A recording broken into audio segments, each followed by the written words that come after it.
মানুষ ভাবে সংসার মানে সুখ, শান্তি আর স্বপ্নের পূর্ণতা। কিন্তু যদি সেই সংসারে না আসে সন্তানের হাসি কান্না, তাহলে সেই ঘরে চার দেওয়াল কেমন ফাঁকা ফাঁকা লাগে। আজকের গল্পটা সেই ফাঁকা অভিমান আর এক পুরুষের দুই সংসারের দ্বন্দ্ব নিয়ে। রাজু একজন সাধারণ মানুষ, চাকরি করে, সংসার চালায় আর নিজের মতো করে জীবন সাজাতে চেয়েছিল। তার বিয়ের শুরুটা হয়েছিল স্বপ্নময়। শারমিন তার প্রথম স্ত্রী, ধৈর্য, শান্ত আর ভীষণ ভালোবাসাময় একজন নারী। তাদের বিয়ের প্রথম দিকের দিনগুলো ছিল এক একটা রঙিন দিন। হাসি খুশিতে ভরা সেই সময়টাকে রাজু আর শারমিন একে অপরকে কেন্দ্র করে বেঁচেছিল। রাজু, তুমি জানো, আমার একটাই স্বপ্ন, আমাদের সংসারে একদিন ছোট্ট কচি কণ্ঠ ভেসে আসবে।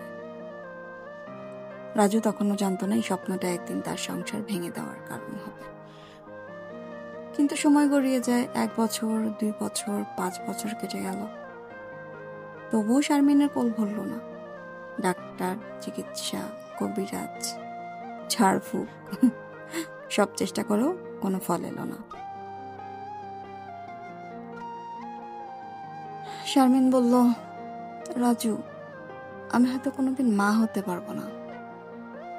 তুমি কি আমাকে নিয়ে বাকিটা জীবন কাটাতে পারবে? রাজু চুপ করেছিল। তার চোখে মমতা থাকলেও তার ভেতর ওর জমেছিল এক অদ্ভুত চাপ। পরিবার, আত্মীয় স্বজন, সবার একটাই প্রশ্ন, তোমার ঘরে সন্তান কবে আসবে? বাংলাদেশের সমাজে আজও সন্তান না হওয়া যেন অভিশাপ। মেয়েটাই সব দোষ, আর শারমিনও সেই দোষের বোঝা নিয়ে নিজের কাঁধে চলতে লাগলো বাকিটা জীবন। একদিন শারমিন অসহায় কণ্ঠে রাজুকে বলল, রাজু, আমি জানি আমার দোষে তুমি আজকে সমাজে মুখ দেখাতে পারছো না। তুমি চাইলে আমি আসলে কিছুই বলবো না। শারমিন বুঝে গিয়েছিল একদিন না একদিন রাজু তাকে এড়িয়ে যাবে। কিন্তু তবুও সে আশা ছাড়েনি। সে ভেবেছিল হয়তো ভালোবাসা সবকিছুর উপরে জয়ী হবে। কিন্তু রাজুর জীবনে তখন নতুন অধ্যায় শুরু হলো। পরিবারের চাপ, সমাজের তীর্যক কথা আর নিজের উত্তরাধিকার বাঁচানোর তাগিদে সে একদিন বিয়ে করলো দ্বিতীয়বার। নতুন ওয়াইফের নাম সুমাইয়া। সে ছিল একেবারে উচ্ছল, হাসি খুশি, প্রাণবন্ত এক তরুণী। শারমিন, আমি তোমাকে ছাড়া থাকতে চাইনি, কিন্তু পরিবার, সমাজ, তারা আমাকে থাকতে দিল না। ঠিক এই কথা বলে রাজু তার নিজের নতুন সংসার শুরু করলো। দ্বিতীয়বার অন্য একজনের সাথে। এই কথার ভেতর শারমিন খুঁজে পেল হাজারটা কাটা। ভালোবাসার মানুষ তার জীবন ভাগ করে নিল অন্য এক নারীর সাথে। একদিকে যখন সুমাইয়ার নতুন সংসারে নতুন আশা, নতুন জীবন, তখন শারমিনের ঘর যেন আরো অন্ধকার হয়ে উঠেছিল। শারমিন রাতে একা বসে থাকত, চোখের জল লুকিয়ে রাখত। রাজু আর আগের মতো ফিরত না। আর শারমিন একা একা কাঁদত আর ভাবত, আচ্ছা, মা হতে না পারাটা কি আমার অপরাধ? আমি কি ঘরের মানুষ না? শারমিনের ভেতর অভিমান জমে উঠতে লাগলো। রাজুর প্রথম সংসার ভরে গেল নীরবতায়, আর দ্বিতীয় সংসার ভরে গেল আনন্দে। মানুষ ভাবে এক সংসারে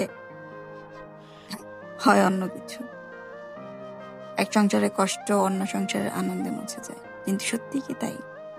রাজুর জীবন ঠিক তার উল্টো। একদিকে সুমাইয়ার সংসারে নতুন প্রাণ আসার খুশি, অন্যদিকে শারমিনের ঘরে নীরব অভিমান। সুমাইয়ার মুখে তখন সবসময় হাসি, সবাই খুশিতে ভাসছে। কেউ আর মনে রাখছে না শারমিন ওই পরিবারের একজন। শারমিনের কোল আলো করার জন্য নতুন অতিথি আসছে। এই খবরে চারিদিক সবাই খুব হাসি খুশি।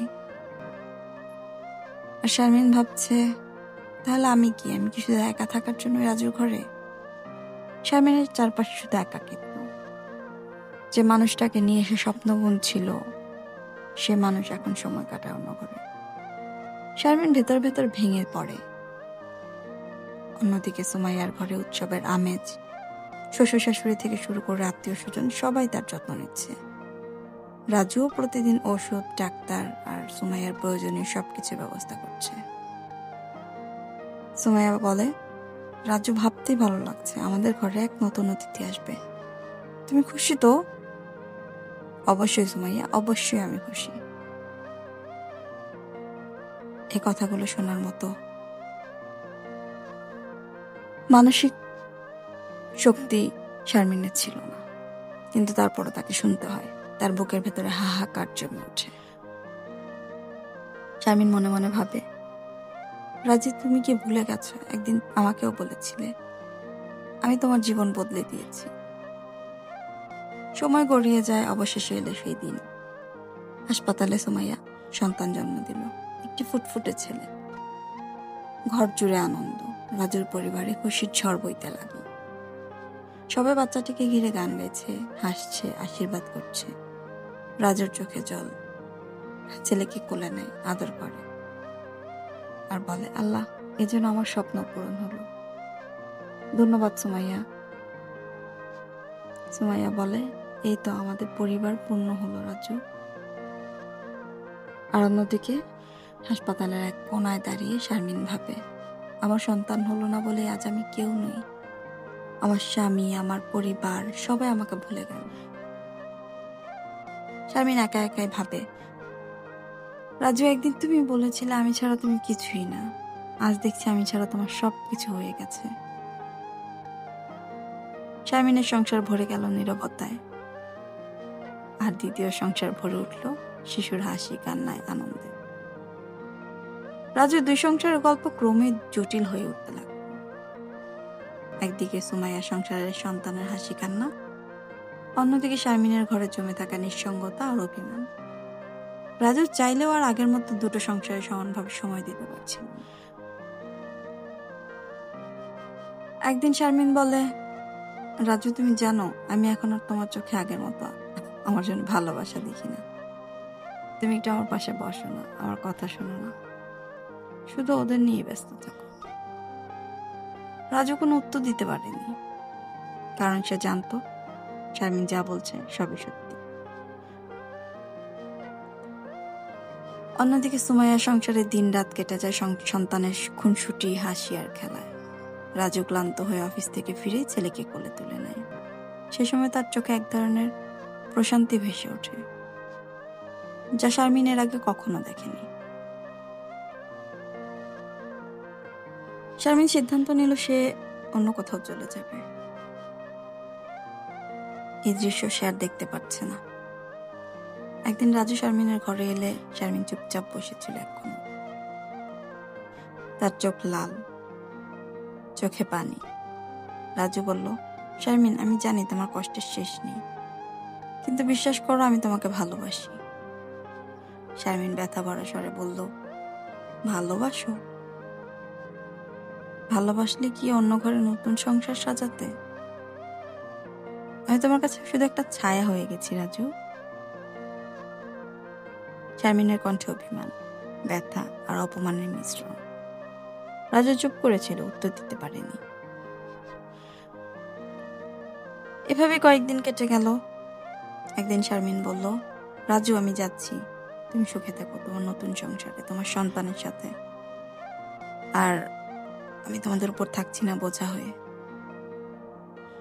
রাজু শারমিনকে আটকাতে যায়,